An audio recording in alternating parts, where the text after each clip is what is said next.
Cina boleh makan Melayu. Melayu boleh makan India. Cai.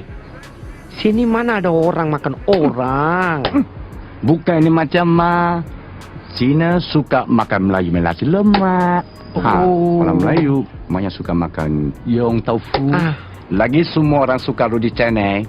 India punya Betul. Tapi ada satu benda. Melayu, Cina, India tak boleh makan. Oh, iya kah? Ya. Tapi semua suka masuk ikut mulut juga. Apa itu? Rokok sebatang.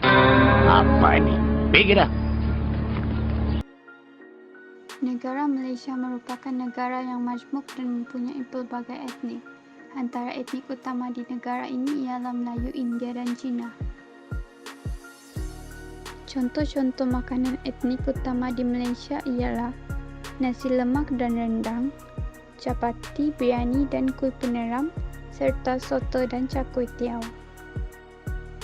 Malaysia memiliki aset yang amat bernilai dari segi kepelbagaian makanan kerana setiap kumpulan etnik memiliki warisan jenis makanan yang beraneka warna dan rasa serta memaparkan sejarah masakan yang menarik untuk diketahui, dipelajari dan seterusnya dimiliki bersama.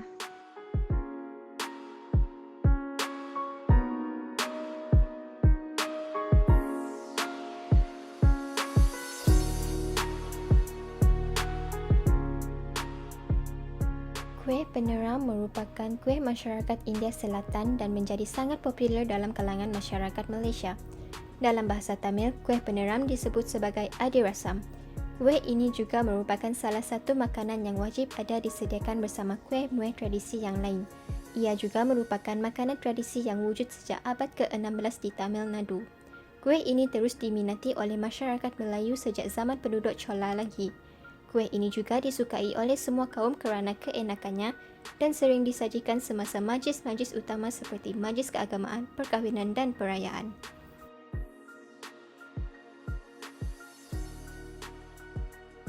Soto merupakan makanan yang sangat popular di Indonesia. Menurut Dennis Lombard, asal mula soto adalah makanan China yang bernama chow tu. Lama-kelamaan, kini ia dipanggil sebagai soto.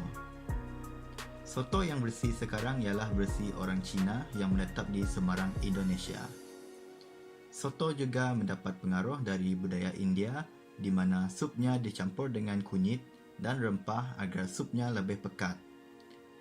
Antara bahan-bahan utama hidangan soto adalah daging lembu, kacang tanah, ketupat, bergedil, tauge dan yang paling penting adalah supnya.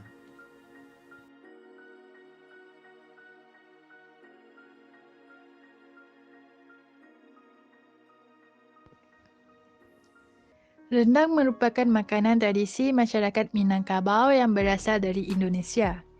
Disebabkan terdapat kaum Minangkabau di Negeri Sembilan, maka ia serba sedikit mempengaruhi budaya dan masakan masyarakat tempatan, akhirnya menjadi salah satu makanan tradisi di Malaysia. Ianya merupakan makanan yang sangat popular di Malaysia, Indonesia, Brunei dan Singapura. Rendang juga merupakan salah satu juadah utama sewaktu kenduri dan musim perayaan seperti Hari Raya dan Tahun Baru Cina. Ini adalah kerana ianya boleh dimakan dengan pelbagai jenis makanan lain seperti nasi, ketupat, sate dan sebagainya.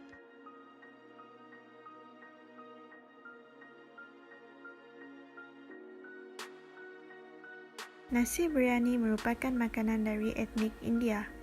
Seperti yang kita tahu, makanan warisan ini terkenal dan dimakan oleh semua rakyat berbilang kaum. Bahan utama nasi biryani ialah beras basmati. Terdapat banyak jenis rempah yang digunakan dalam menyediakan nasi biryani, antaranya ialah buah pala, lada, bunga cengkeh dan banyak lagi. Nasi biryani merupakan antara menu kegemaran rakyat Malaysia. Buktinya, hidangan ini selalu dihidang sewaktu perayaan dan kenduri kendera. Walaupun nasi biryani ialah makanan dari etnik India, etnik lain seperti Melayu dan Cina sangat menggemarinya kerana keunikan rasa dan kepelbagaian lauk yang dihidang bersama nasi biryani. Char kway teow merupakan mie yang sangat popular di Malaysia. Ia diperbuat daripada mie beras yang lepir digoreng dengan haba yang tinggi dengan sos kacang hitam, cili udang, kerang, telur dan kacang taruk. Kadang-kala beberapa keping daripada Chinese sausage dan kek ikan dimasukkan. Ia digoreng di dalam lemak babi di mana akan membawa rasa yang sangat unik, sedap semasa dimakan. Char kway teow merupakan terjemahan mengikut dari bahasa Cina. Satu evolusi char kway teow ialah digoreng dengan tiada minyak babi. Disebabkan itu, char kway teow terkenal di kalangan masyarakat Muslim dan semua masyarakat di Malaysia. Kerana semua lapisan masyarakat tanpa mengira kaum, agama, bangsa dapat menikmati hidangan char kway teow ini. Impak daripada situasi ini dapat mewujudkan perpaduan dan toleransi di dalam masyarakat Malaysia itu sendiri. Nasi lemak merupakan hidangan tradisional masyarakat Melayu.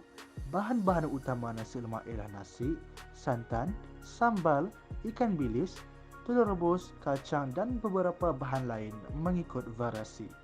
Nasi lemak merupakan antara sajian utama sarapan rakyat Malaysia dan merentasi etnik serta budaya kerana hampir setiap warung makanan, tidak mengira warung kaum Melayu, Cina atau India, kesemuanya menyajikan nasi lemak sebagai menu utama di warung mereka. Hal ini menunjukkan penyatuan selera rakyat Malaysia dalam mencintai keenakan nasi lemak.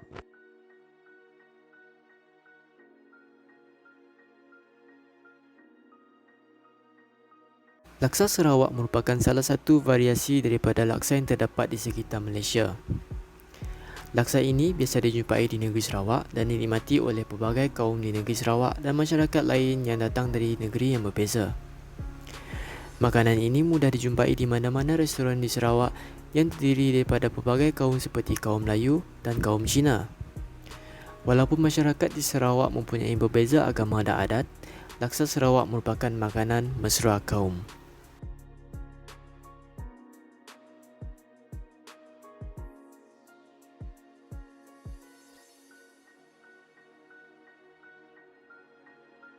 Chapati ialah roti rata yang tidak berangin. Makanan ini dipercayai berasal daripada negara seperti Nepal, India dan Pakistan. Makna perkataan chapati ini ialah lepeh bulat dalam bahasa India. Chapati merupakan makanan etnik masyarakat India dan diminati oleh seluruh masyarakat Malaysia. Chapati sering dijadikan makanan utama pada musim perayaan Deepavali kerana makanan ini mudah untuk disediakan. Antara bahan-bahan untuk menyediakan chapati ialah 2 cawan tepung atap, 1 sudu teh serbuk penaik dan 1 suku sudu garam dan kemudiannya digaul. Setelah selesai membuat chapati, hidangan ini enak dimakan dengan kuah kari untuk dijadikan santapan tengah hari ataupun dimakan pada waktu petang. Dalam kehidupan harian, kesepaduan sosial menerusi makanan ini dapat disaksikan di tempat-tempat umum seperti kedai makan, festival, bazar, perayaan dan lain lagi. Sebagai contoh, kedai makan mamak yang kebanyakannya beroperasi selama 24 jam. Pelbagai etnik bertumpu di tempat berkenaan menikmati makanan dan secara tidak langsung, interaksi antara etnik berlaku lalu membentuk kesepaduan sosial yang lestari. Kesimpulannya, makanan tradisi mahupun moden yang disajikan dalam majlis atau upacara tertentu dapat memberi impak dalam hubungan dan perpaduan rakyat di negara ini. Kami bangga jadi anak Malaysia.